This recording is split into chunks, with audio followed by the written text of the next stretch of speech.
Puisque l'approche scientifique ne permet pas de trancher la question, il faut se tourner vers d'autres indices pour trouver la réponse. Le premier signe est en rapport avec la Bible. Pour beaucoup de gens, ce best-seller mondial numéro 1 est juste un livre religieux parmi d'autres. Pourtant, ceux qui prennent la peine de le lire se rendent assez vite compte d'une caractéristique surprenante. Son unité, sa cohérence. Bien que sa rédaction ait demandé 1500 ans, elle nous dévoile un propos cohérent qui s'est construit progressivement au cours des siècles et qui apparaît au final comme un édifice impeccable, majestueux, et qui dépasse totalement ceux qui l'ont construit.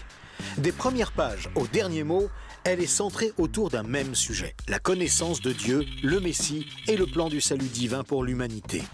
Pour celui qui ne connaît rien à la Bible, cette affirmation peut paraître un peu fumeuse. Pour lui, c'est juste des mots, des concepts abstraits, de la spiritualité, sans rapport avec le monde réel.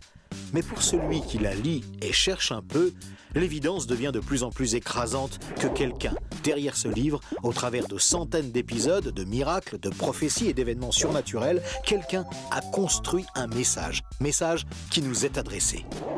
Par exemple, Moïse expose clairement la base de la relation avec Dieu et annonce la venue du Messie. 5 siècles plus tard, David, parmi d'autres, prophétise les détails de la crucifixion tout en engendrant les ancêtres de Jésus.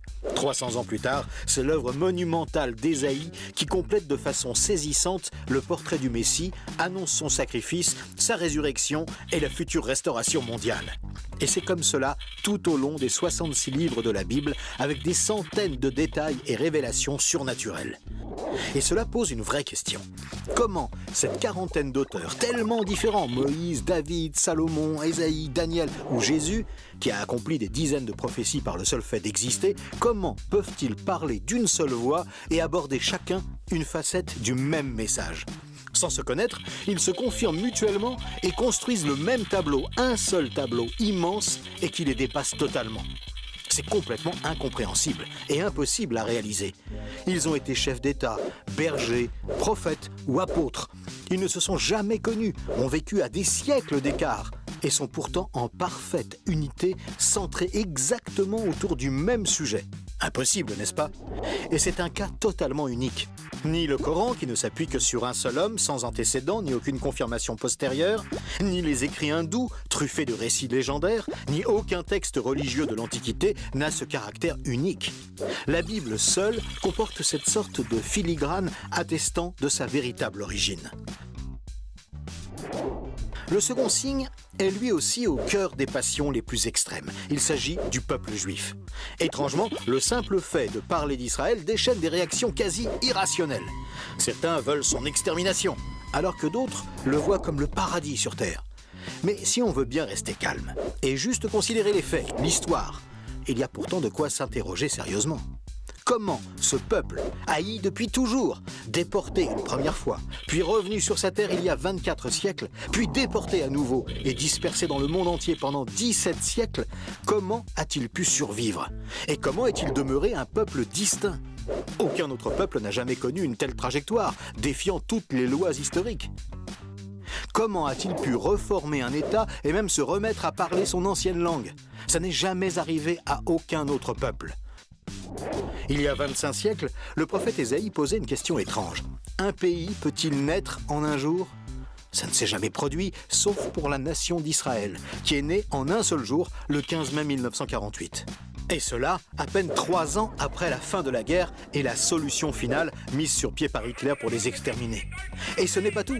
Le lendemain, Israël était attaqué par les armées de 4 pays arabes, supérieurs en nombre et en armement, et il a pourtant gagné la guerre.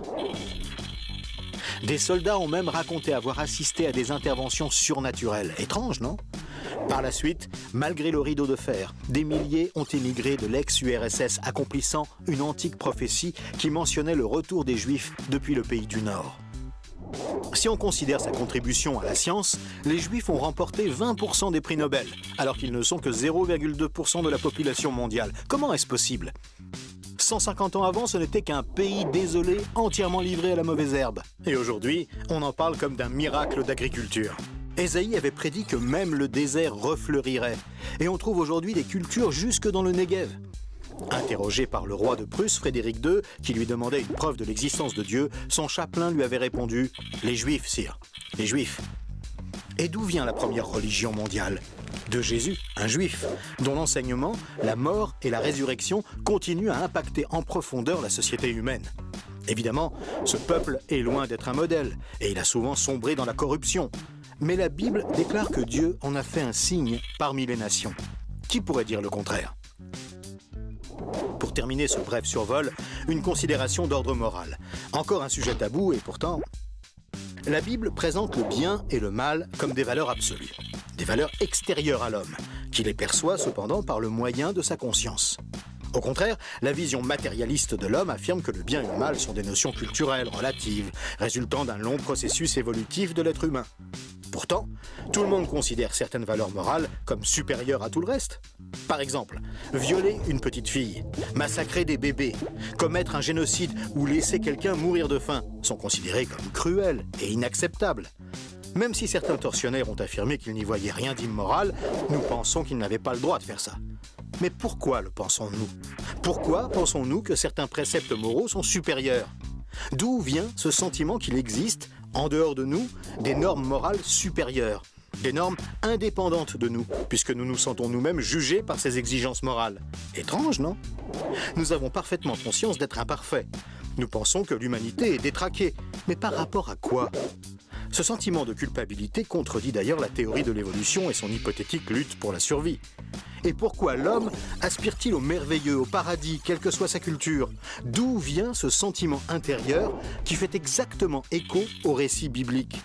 Cette conscience, issue de nulle part et en parfait accord avec la Bible, constitue encore un autre signe tangible, bien difficile à nier.